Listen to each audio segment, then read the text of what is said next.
Right, we got SARA STORER out in front of the Optus stage at the muster. How are you going today? Oh, good, thanks, Bill. Bloody hell. What a day. The sun's out. Beautiful. It's getting warm. Us as Victorians, we're sweating a bit. And you'll be fine because you're from Darwin currently. Darwin. So you sort of grew up in the wheat and cattle farm industry, Yes. just outside Mildura, I believe. Yeah. And how was that sort of growing up in that area? Oh, it was great. Happy childhood, Yep. big backyard. Yep. My nan and pop lived across the road. They were about a K away, so if Mum was cranky, we'd all just shoot through and go over to Nan and Pop's. And Yeah. Nan and Pop lived on a big hill, and down the bottom was a big, giant billabong. And we'd just spend most of our days down there just catching yabbies. And Yeah. Sure. back in the days where you no phones. Yeah, yep. You had to It's do- changed. It's changed. There's Yeah. usually probably had notes. I've got a phone in my hand with notes. Like, it's amazing. Things have changed, haven't Yeah. they? So your brothers, they all become farmers, I believe. Yeah. But you took the teacher's path. Yeah, I was hopeless as being a farmer's daughter. Yeah. I remember when I was 18, Mum said, "Can you go and take Smoko down to Doug?" And I went down and I was waving to Doug and he wouldn't pull over. Anyway, long story short, I jackknifed the fuel tank on the back, stalled the ute, wouldn't start. You know, I was waving to a green tractor. We had a red tractor on our farm. I was waving to one of the Curran boys. And so I had to become a school teacher because no one would marry me because I was bloody useless. Is it true you were actually sort of scared of cattle as a kid? Oh, terrified. Horses. I pat them. No, I don't pat them, actually. And did they still got the farm, do they, down there? So they've moved to Warren, New South Wales Oh, now. yeah? Yeah. All three brothers are still family farming and together, and they love it. It's Do you get back there a little bit? Yeah, I do. I love getting back out there and just having a bit of a spell from everything, and take the kids out there, and they just love it. You know, going for rides with Uncle Ben, or and all the things that come with farming. You know, And it's a different experience. And I wish every kid could experience that. I guess go out into the country and just see what it's like, see what lifestyle's like. It's so relaxed. You don't need your phone. You can put your phone in the car. Some people, and you don't need it for 2 weeks. Like it's living that country lifestyle, I suppose. Good way to be raised. Yeah. good fresh air, and you become half handy too. You learn how to change a tyre, and you learn how to do things. You know, which is what all kids need. To just give them a bit of confidence. Yeah. Yes. And you just forget to drop Smoko to the wrong tractor sometimes. You convinced your brother Greg to write some music? Yeah. Is that right? Well, I started singing, and then all of a sudden it's like, "Hey, Greg, we want to do a song together." And then he's a great guitar player, and he's actually it's better songwriter than me, but because he's just torn between farming, he'll come and jump on my shows and play. He's brilliant. Yeah. The world should know a lot more about Greg, but it's just the way it is sometimes. Yeah.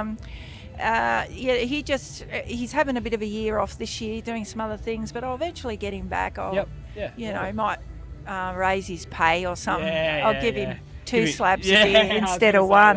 Yeah, I love it. The teaching, did that come down south, or when you went up to Northern Territory? When I finished school, I went and did my teaching diploma, and I took a year off. I went and lived at Camberwell for a year. Oh, yeah. And then I went and taught it in the Territory, remote, way out in the middle of nowhere, about 800 k's southwest of Darwin. And I did about 5 years there. But between Camberwell and that 5 years, I was just writing songs for campfire. You know, we go out to a station. They say, "You got any new songs, Sarah?" And I play them a new song. So I had this 5 years of sort of back catalogue of just songs. So I was really lucky. I was just at the right place at the right time. When that time came, I met Garth Porter, and he said, "Sing us a song."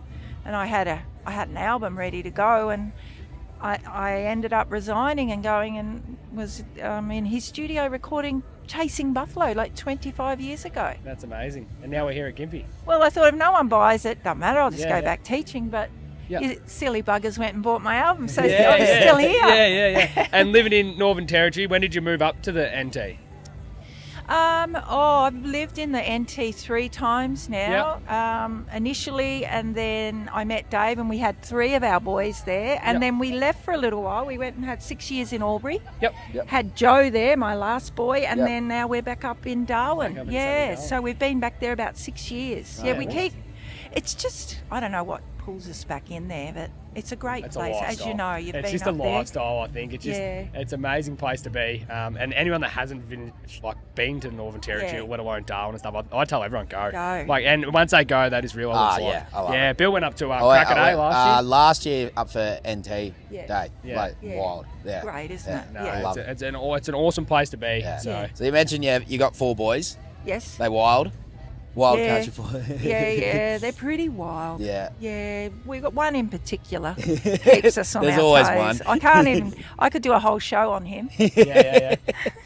Are they musical as well? Have they got a bit of musical? The terror, the wild one is actually the musical one. Oh. And I think he's a lot like me. And my dad was a bit naughty. As a kid, not bad naughty, just I don't know. Country naughty. Country naughty. Country Just naughty, cheeky. Yeah. So, and he's the singer, and so Dave, my husband, always says, he's all yours, Sarah. The behaviour, the singing, everything. He's a storer through and through. Yeah, I love it. Yeah. I think about early 2000s or 2000s when you started releasing music. Obviously, we've grown. Many festivals like this have grown over the time. We've seen CMC grow, all that sort of stuff. What have you seen change, like in the industry? Do you think? From buying albums, the physical product. Like if you wanted to hear my songs, you had to go and buy my album. Yeah. And it was physical, and tapes. I had tapes as well. And now it's all this streaming. So it's just a different world. Yeah. I mean, there's good and bad things with streaming. A lot more people can hear your music if you can't get your hands on. But you just, that was where you made a few bucks through album sales. That's changed. I don't know. I think there's I hope there's a lot of young people out there that are coming through with the singer-song, the storytelling. I'm worried that that's getting a bit thin. Yep. Because we need our John Williamsons, we need our Paul Kellys that write these amazing songs, and I love writing a good story, So I hope the young'uns out there just keep going with the storytelling and keep our big beautiful country alive, and because there's so many things not yet said about this wonderful place and the things we get up to. And I think too, for someone like you that's well travelled and seen what it is, for people that are stuck say in their own hometown and they do write country music, I think getting on the road and experiencing Australia, it's a fantastic place. It's our backyard. You've seen a lot of that, so your storytelling's excellent because you can see it and you know what it's like. That for me is if I see it and can feel it and smell it, and it's just easier to write. And if it moves me enough, because I don't write a lot of songs. I write when I really think that's going to be a song for the album, and then that's it, and I work on it till it becomes it, and then that's good. That shows your dedication to it as well, to work hard on doing that too. I think every track on the album has to be right up there. Otherwise, don't put it on. I always say country artists are the harshest critics of themselves too. All of yous are. We are a bit, aren't we? In 2004, you won, was it 7 Golden Guitar Awards? Yes. I'd have to say today that's one of the most awarded women in country music. How's that feel? Awesome. Try and catch me, fellas. You heard it here. I love that. He loves the confidence. That's an amazing effort. It was good. I don't have many. Look, I got a few highlights, but you got to have a couple up your sleeve, don't you? And that was so much fun that night. I remember getting home a ridiculous o'clock in the morning, and Becky Cole was pushing me in a shopping trolley, and Macca's opened at 6, and we were there in the shopping trolley at 6 o'clock. It was a big night. I love it, and I've done a few shopping trolley. Yeah, you have. Try to go through the Macca drive-through, they never work. What we might do, we finish off with the making the 8 in the rodeo scene, which a country woman like you would know exactly what the rodeo scene's like. We just start 8 questions like riding a bull, make the 8. So what we'll start off with is, who's your biggest inspiration? John Williamson. There you go. It's funny because I've got the last name Williamson, and do you know how many times people ask me, is John Williamson your uncle? I'm like, no, he's not. No relation at all that I know of. So, favourite song you've released? I've released,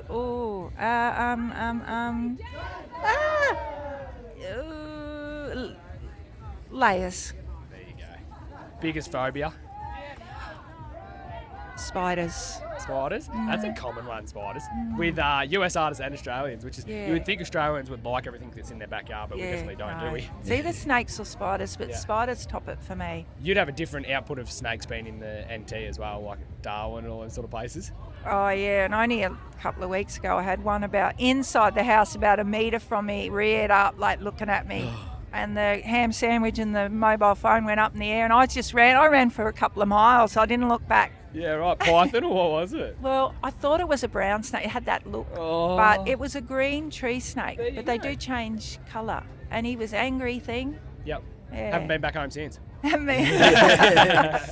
What's a thing you got most in trouble for as a kid? Oh, I didn't get into too much trouble. I remember Dad was, it's funny, you know how I've got a bit of a fear of horses, and Dad, I went down with a cousin to check the horses, and I got into so much stuff. Isn't that, it's like, what? Why? Because Dad didn't trust horses. Yeah. And he was very much like, they could bite or kick you, and maybe that's where I got my fear of horses and spiders. Yeah. That's- Yeah. It's like my sister. She used to love horses, like absolutely die for them. Yeah. Got a horse, got bucked off the horse. Now she hates Hates it. If you could cover a country song by any country artist, what would it be? So many. Oh, I always think, I don't know. I'll be thinking about that. We'll come Yeah. back to it. This Yeah, is yeah. what happens when your brain turns 50. We're really pressured her now. What's one of the strangest / wildest things that's ever happened at one of your gigs? There's probably heaps. I have nightmares. Like one time I turned up and there was no sound, and Greg and I had to put this sound. We had no idea what we were doing. It was terrible. I thought, do I come down with a hit of gastro and cancel this? But we went ahead and did it. There's probably heaps, and I just can't remember. Yeah. You know, a few crazy fans out there, there is. but they always liven the show up. I Yeah. reckon. Yeah. You know, you need a couple of stalkers every now and then.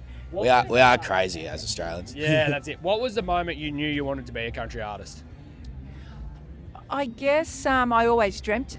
No, I didn't even dream about it. I just thought I never was going to be one. I was becoming a teacher, but I remember driving to Mildura because the boys played footy, and I had Troy Casadale's cassette, and Dad had put it in. I'd say, can we not listen to the ABC radio, Dad? Can you put Troy on? So we'd listen to Troy, and I go, geez, lucky, you know. And then I just sort of started writing. I was in the right place at the right time, like I said, and it just happened. Yeah. It was sort of like an overnight thing, and I just thought I'd won the lottery. Yeah. And I always like Ruby Jane's an artist. She actually said to me in an interview once. She said that anyone can be lucky. It's just how hard you work to be lucky. Yeah. I think that's a great Yeah. sort of saying. I reckon Yeah. about like anyone can be lucky. It's just how hard you Hard work you to be work, lucky. yeah. So yeah. Yeah. What's some advice you'd give to any up and coming artists that are trying to get into the scene? Yeah, just try and be your own package. Don't try and be like everyone else, because that little thing that you've got might be the thing that becomes, I guess, like the X factor, the thing that stands out Yeah. amongst everyone else. Yep. Just be true to yourself. As far as songwriting, see, songwriting is my thing. It's all about the songs, Yep. and you have got to have a good melody. And for all you young people out there, I think everyone's going to be polite. They're going to listen, right, when you first start a song. But you got to keep them. So your second verse is where you hit them, Yep. because you don't want them to. You want them to go, what? What's going to happen next? Yeah. So you got to, second verse, come in hard. Yeah, I think that's a great piece of advice. Yeah. That's awesome. Well, thanks for coming on. Thank you. Love having you here. It's Fellas. great must. It's mine and Shooter's first time being here.